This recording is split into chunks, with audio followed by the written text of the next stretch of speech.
uh, Shvetashvatra Upanishad, fourth chapter. We are on to, verse 21 and 22, page 164. We've come to the end of this chapter, and these last two verses are nothing but prayers. Why are, after all these huge realizations, the person has to pray? So these verses are also the very famous. So people who are terror-stricken, terrorized, they are praying to that Lord. The Lord is unborn, of course, and birthless. So Rudra Yakte Dakshina Mukam Tenamam Pahi Nityam. This is a very famous, you can say, part also of a Shanti mantra, which we in our tradition we use. Why that Dakshina, that south facing or the right facing, you can say, face? Shiva, Rudra, has 5 faces, and this sage is praying so that that auspicious face, that benign face, is turned toward. It's not a face like us. It's like the interface rather. Uh, but oh yeah, something like a certainty, because nobody is really sure what today will or tomorrow will hold for us. So yes, and so he ends this chapter with these prayers. We don't need to go through this. I take refuge, as saying. So the next is page 165. Please do not bring destruction to our sons and grandsons. Do not bring destruction to our life. Do not bring destruction to our cattle. Do not bring destruction to our horses. O Rudra, being angry, do not kill our courageous servants. We always invoke you, thus with oblations. Here we have this idea that Manastoke tanaye man ayushi man goshu man ashveshu ririsha Viran mano rudrabamito vadir havishmanto sadam itat twa havamahe. Apart from one or two words towards the end, we have this very famous from the Rudra Prashna, and even from the other earlier sections of the Vedas, where this protect me, protect this, protect that, protect this.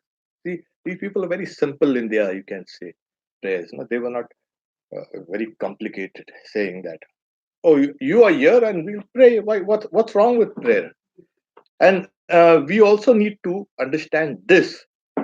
We think prayer is meant for those who can't do any higher forms of yoga, meditation, and this and that, and who don't have any kind of devotion, who are generally weak. Prayer is meant for that. No, it's the strong who pray. Yes, exactly. It's the heroic who pray. And so this is what we need to understand, that surrender is accomplished by the strong, not the weak. The weak, saying Swami Vivekananda says, a person might be full of renunciation, and yes, but do you see these homeless guys here around? They don't have anything. So is their renunciation as equal to amongst renunciation or somebody else's renunciation? No.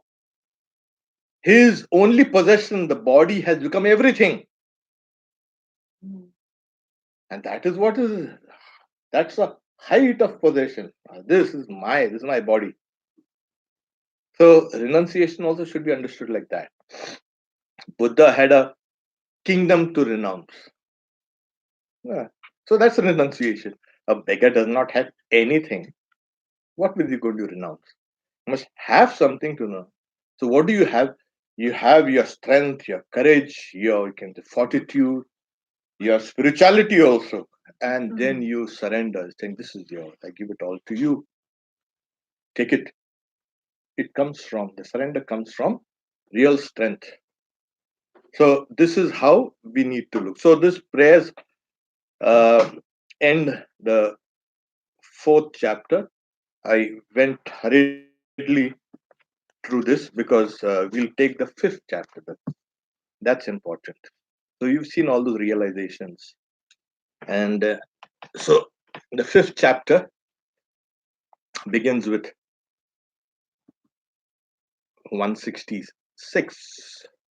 He who is immutable, infinite, and higher than Brahma, and in whom lie hidden the two, knowledge and ignorance, and who controls knowledge and ignorance, and who is different from them. Ignorance is mutable, but knowledge is verily immutable or immortal. Now, Elizabeth does not like the word ignorance. So let's make it kind of non knowledge, knowledge and non knowledge. द्वे अक्षरे ब्रह्म परे त्वदन्ते विद्या विद्ये निहिते यत्र गूढ़े क्षरम त्वद्या हि अमृतम च विद्या विद्या विद्ये ईशते यस्तु सो अन्यः. So yes, now God creates this universe through both knowledge and ignorance, non-knowledge. Yes, because we see the effects, we know. At the same time, we cannot say we know it fully. I know this pen, but I don't know this pen fully. Like Shri Ramakrishna says, wherever there's knowledge, there will be ignorance. Wherever there's fire, there will be some smoke. Wherever there's virtue, there will be some vice. Wherever there's joy, there will be some.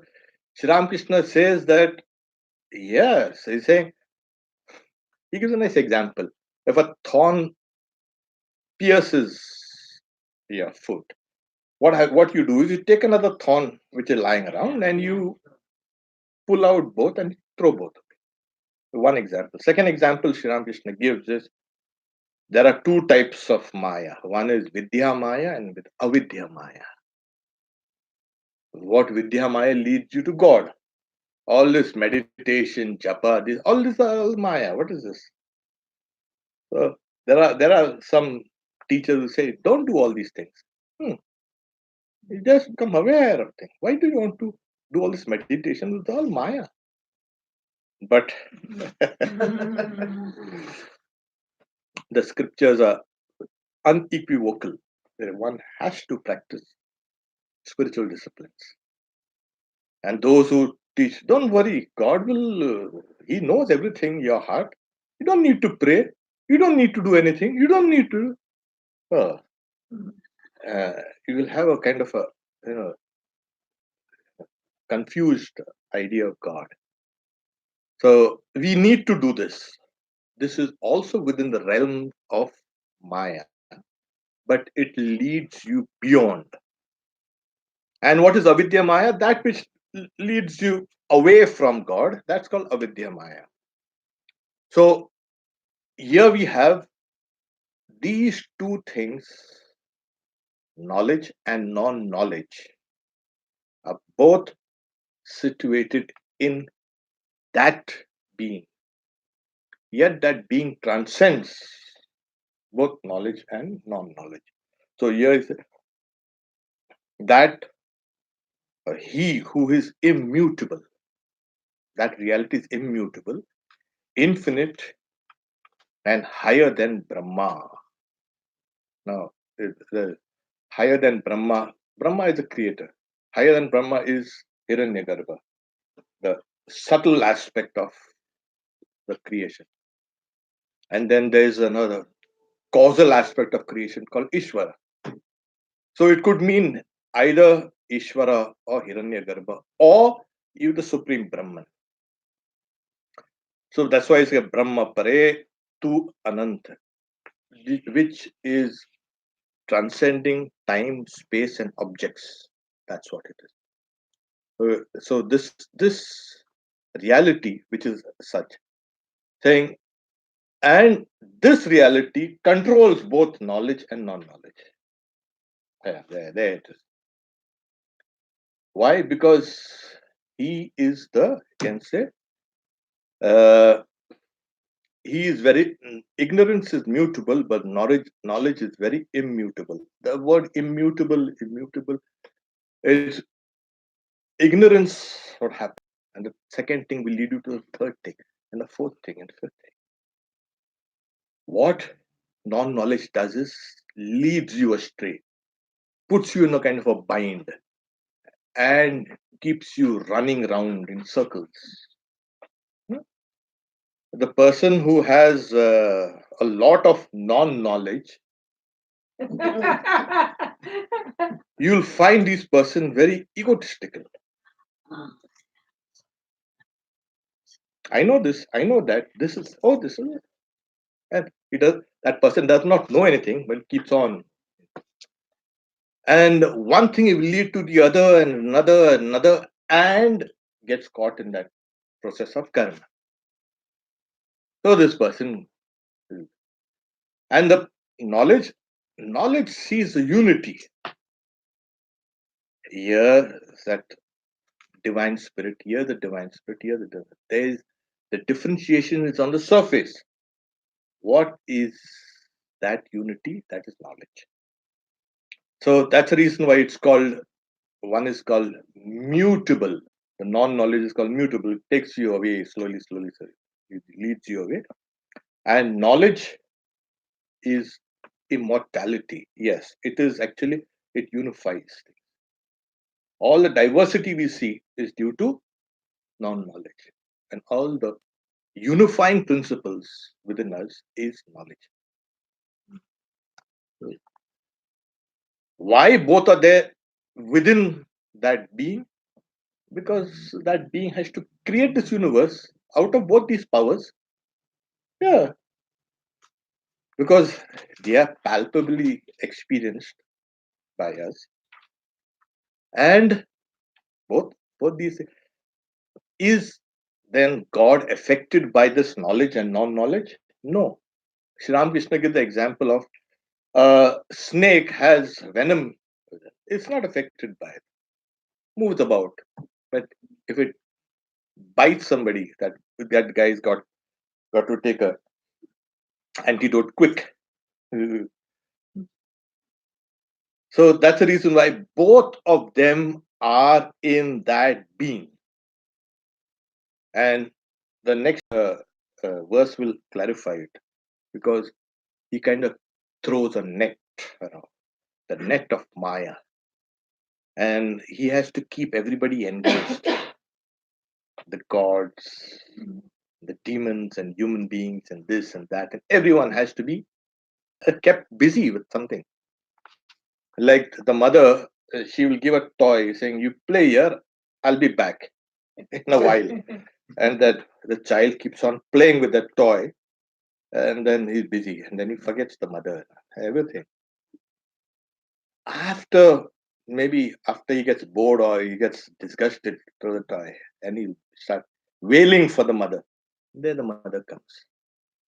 So we also are kind of engaged with hundreds of things, because ignorance or non-knowledge always depends on other things, on other things, other objects.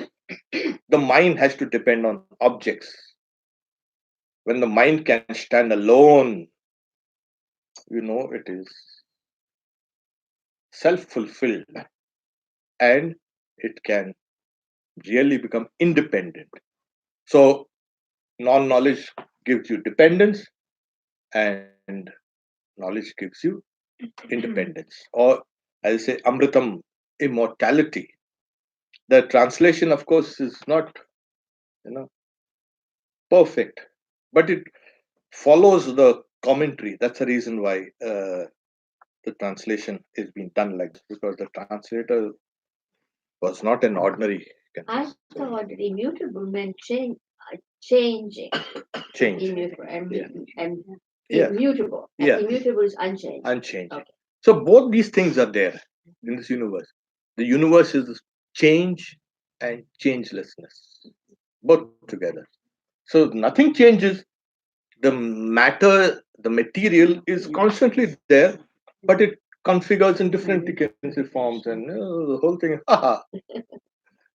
Today we have a supernova and boom, so it's a smash, and then it comes again and clumps together and makes another star, and maybe the whole process goes on and on and on.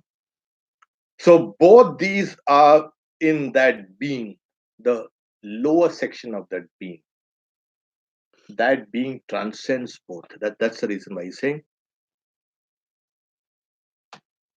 is who and ignorance, and is different from both knowledge and non-knowledge.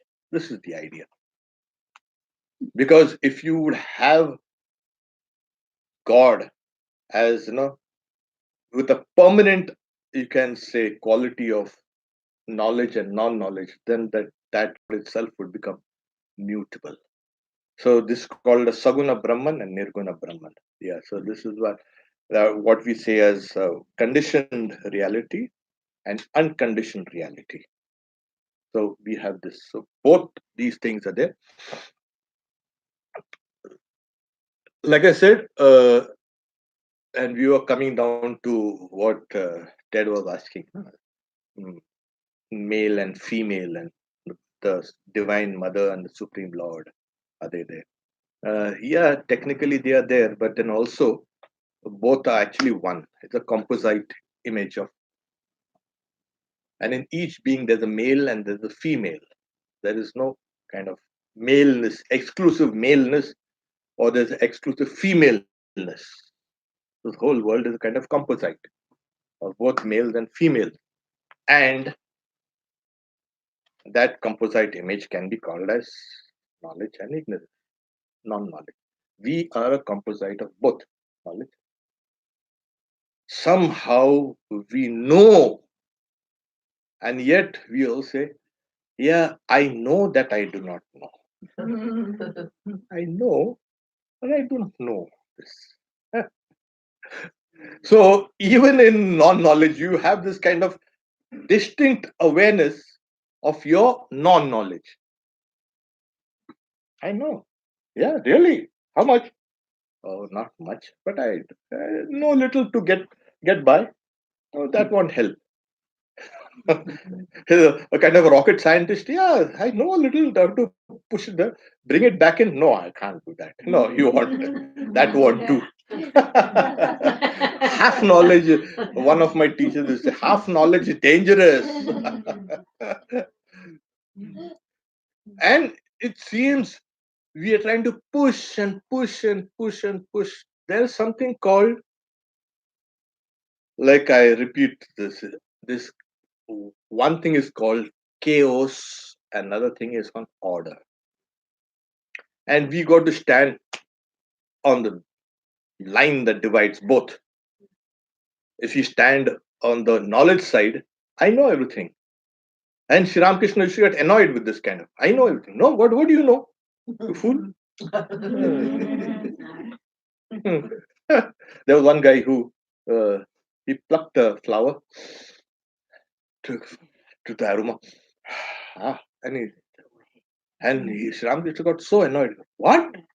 You don't know how much it takes for God to create a flower? And you would throw it out. So he did not know.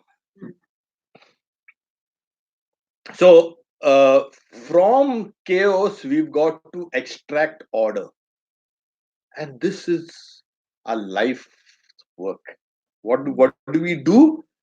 We try to extract order from something which is disordered or chaotic. Chaos is not kind of confusion. It is still in the womb of futurity or potential. From there, I can extract some elements, I can order them. In the constant fight between the conservatives and the liberals. Or we have this idea that we need to stand on that, you can say, dividing line. We cannot stand on the chaotic line, in the chaotic field, that we won't know anything. So we stand on the dividing line and we push chaos out. It's called chaos and the cosmos. So the beautiful Greek words. Hmm. So this cosmos is a result of chaos. In the beginning was a void. What void? The void. It was still unformed. It was potential. And God extracted this universe from that. So even in our minds, this dividing line runs through not only our minds, but through all atoms and molecules and beings and everything. Everything has this line running through knowledge and non knowledge. Everything. So I'll give you time later towards the end. Uh, so, and we are, when it comes to the human being, Swami Vivekananda said, immediate salvation for a cow is not possible, though it is so truthful, so honest, so loving, so kind. Yeah. So, the humankind, they will struggle, they will sometimes tell lies and cheat and steal, and yet they can become like gods. That's a difference. So, the chitta, that's a mind stuff, can take the form of something called self consciousness. We have that self consciousness a little in dolphins, chimpanzees, orangutans, just a little. But in human beings, it's unfolded. For us, we know this self consciousness actually, like a contemporary thinker says, it splits being.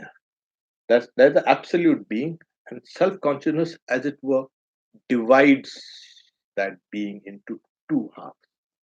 I am aware of that being. I somehow. So self consciousness, it's like, even these two parts of the brain, the hemispheres. Suppose you cut the corpus callosum, all the nerves. These two hemispheres will develop consciousness in different streams. Amazing. There are experiments done. They, Develop consciousness in the extreme. yeah, it Different. can into streams of consciousness. One side of the personality will not know what the other side is doing. You give that person a flower, so you just draw it, and that person will draw only half the flower. And you say, why did you draw half the flower? That's what I'm saying. No, you're seeing they are experiencing half. So, very interesting. So consciousness splits into knowledge and non-knowledge, and both are in that being. And in that being, I say, is that being exhausted with this knowledge and non? No, that being transcends. He's saying so. That's the reason why he's saying knowledge and ignorance is different from. He's different from. There's a higher aspect of that being where it sees both to this thing. Okay, we'll go to the next. He sees both. Yes, What you're saying? he controls both. See, he controls. That's what he's saying, and he controls both knowledge and non-knowledge. So it is in that being's powers. And this being is Brahman. Oh, Brahman. Yeah. So because it is not Brahma, because Brahman. they say the creator is higher than, because you say he who is immutable, infinite, and higher than Brahma. Higher than. The next is page 167. Yeah, this is a little more interesting. It partakes of this the first mantra.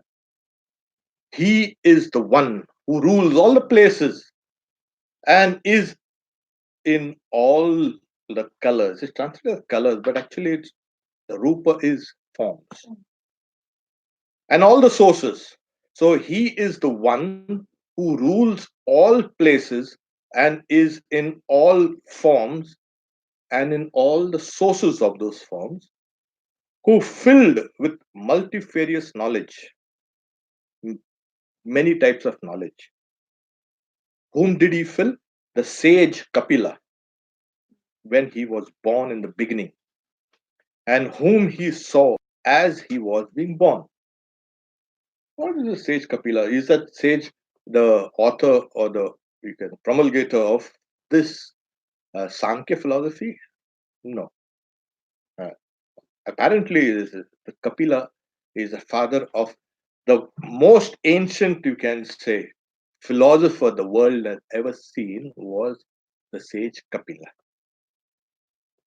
He first formulated the Sankhya philosophy. So, and in fact, the Brahma Sutra, most of its arguments against any philosophy is against this Sankhya philosophy. It knows if I can break this, then I can build a superstructure very easily. They had completed almost everything, but towards the smashes, Shankaracharya smashes their final arguments. He uses the rest of the arguments, and towards the end, he's saying, "Now you get out. This is mine." So that was Sage Kapila. But here it means the firstborn is Hiranyagarbha. Yeah. So why did this? Kapila is reddish gold in color. It means, or Kapi means a monkey. The color of a kind of a monkey, kind of golden, brownish gold. So here he say, Yo yonim aditishstati eko vishwani rupani yonisha sarvaha rishim prasutam kapilam yatastadagre gyaner vibharti jayamanam cha pashet apashet to say so. So he is one, eka.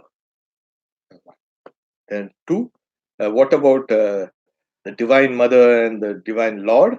No, they are actually one only. You look at the side, okay, it's like divine mother. And you look at this side, so it's the Lord. Oh, really? So it was also found that, when people used to look at mother sometimes, they used to see Sri Ramakrishna. So it's like, huh? What happened? Yeah, mother was real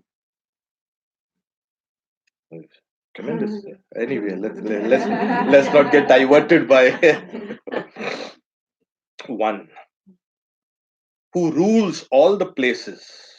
Now, rules all the places in the sense, actually, all the sources, yonim, the Adhishtati. That Adhishtati is one who rules, okay? Everything, all the sources of this. And is in all the forms. He rules the sources.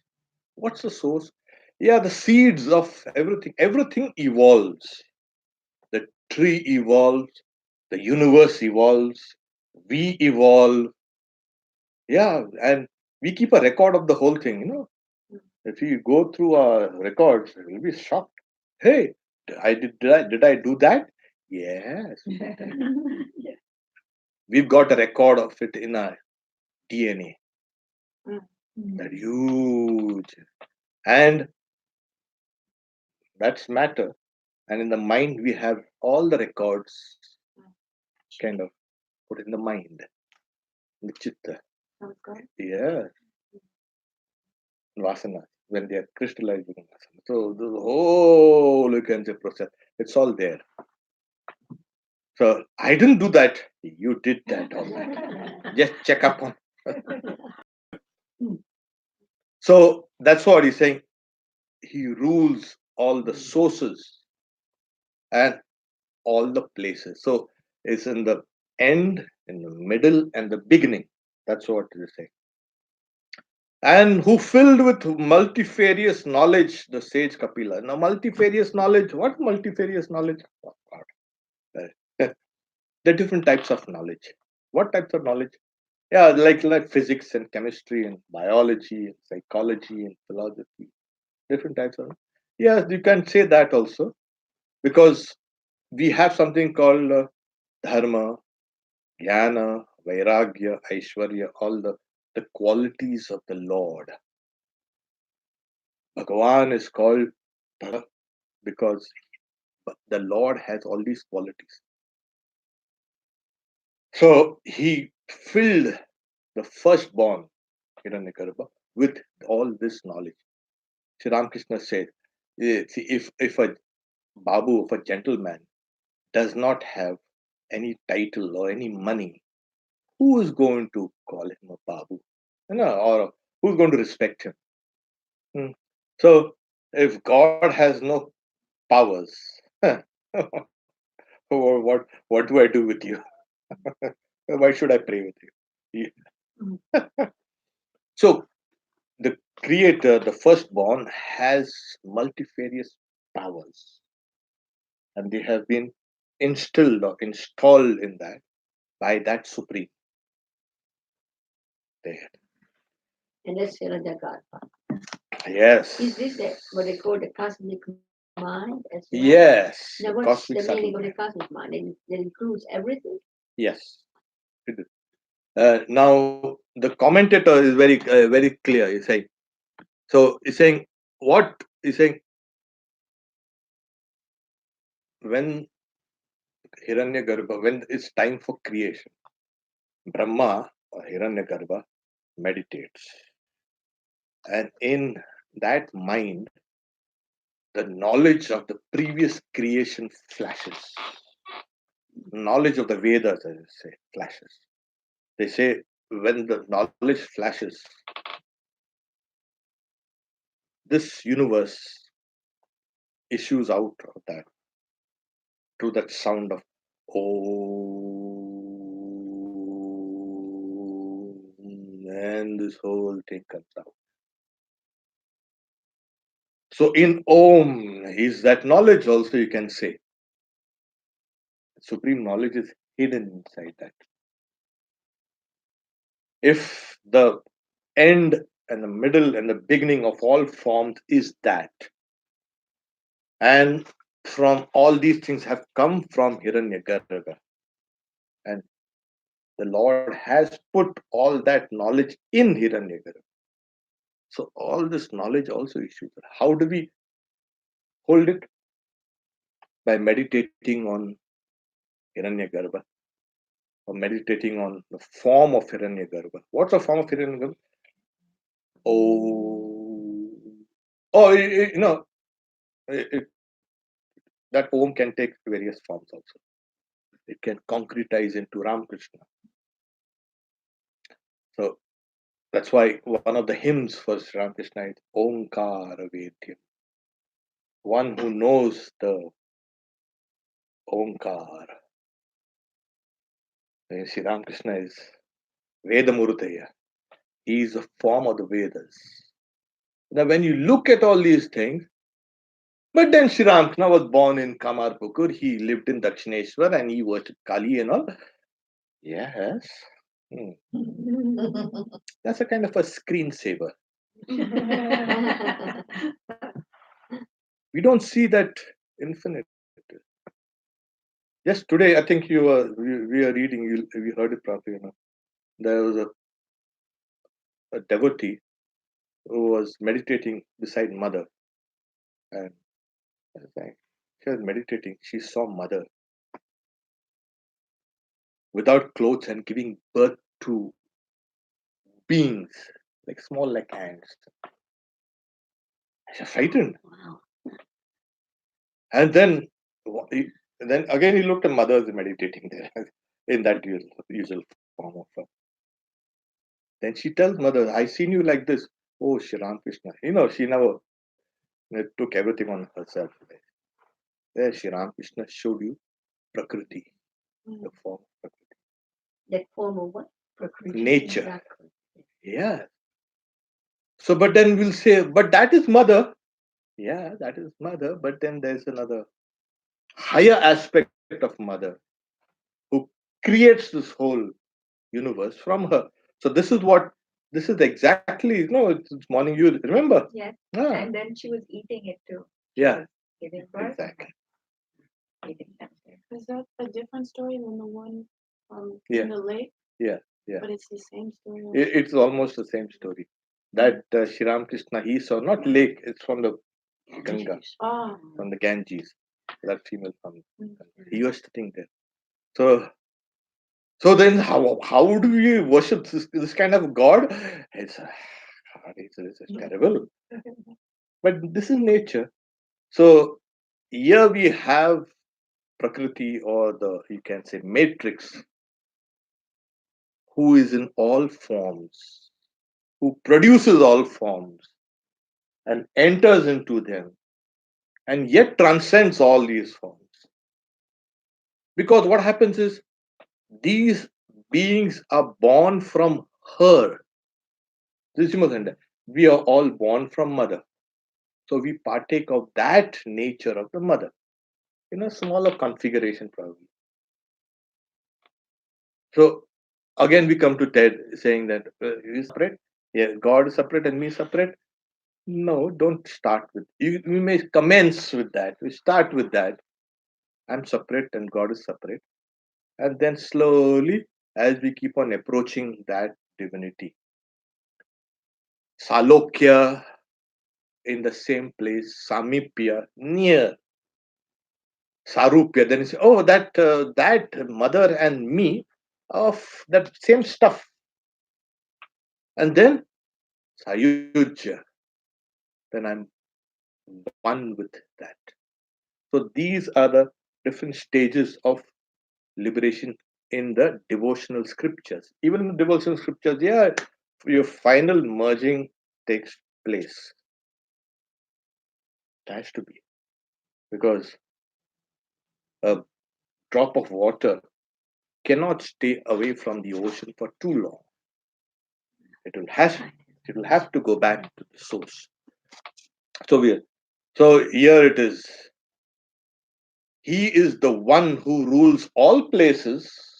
The places inside yonim, all the I can say, the places of origin, and is in all forms and all the universal sources, who filled with multifarious knowledge, who gave all this type of knowledge.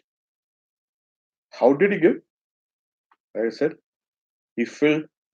Does he keep on filling the firstborn, which is called Hiranyagarbha, which is mentioned as a sage Kapila? No, this knowledge is given to that first being when, you cannot say when. What happens is we have the first three orders of creation. We have Brahma, that is the Virat, this world of forms, names and form. Then the subtle world of Hiranyagarbha, and that is and then Ishvara. So he gave this knowledge in the sense of what is this knowledge? The commentator says virtue, detachment, power, glory, and all these things. But it is knowledge is actually consciousness. Wherever there is consciousness, that is the chit, that is knowledge. Sat and chit and anand. So he gave that knowledge, means like as if he made Hiranyagarbha conscious, or he put that conscious principle in. So Hiranyagarbha, the firstborn, he became aware. He or she, whatever, doesn't matter. It became aware. And that awareness is that consciousness, that knowledge. So, like when we are uh, doing something and we are busy with that. Somebody uh, calls us and we are not even aware somebody's calling us. We are busy with that. Then, hey, what happened? Say, I was calling you. Oh, yeah, really? Okay. Say, okay, it won't happen again. Then you start becoming aware of things around you, and your awareness increases, and so does your knowledge. It's always like that. Wherever there's awareness, there is kind of that knowledge. So Hiranyagarbha became aware of itself, and that is knowledge. When does Hiranyagarbha become aware of itself? At the time of creation. It becomes aware, the self-aware universe. And I think Amit Goswami has written a book, The Self-Aware Universe. Yeah, this universe is self-aware, he says. So this consciousness becomes self-aware, and then oh, and this whole universe comes. That's why in the Vedas it said, "Suryo Chandramaso Data Yata Purvamakalpa." The sun, moon, stars, and everything according to the previous creation. So all that knowledge, like we have all our knowledge within us. We were devils at one time. We were saints another time. We were gods. And all that knowledge is within us. And we are not aware of that yet. We've gone through the experience, but they are kind of submerged in the subconsciousness. Like we have the whole evolutionary history within us. We are not even aware. Yeah, but sometimes when we see a monkey or a dolphin or a chimp, or we feel a kind of affinity. No? Ah, yeah, yeah, previous birth. In the monastery, we used to say, uh, uh, somebody is acting strange or something, acting silly or stupid. It's his first human birth.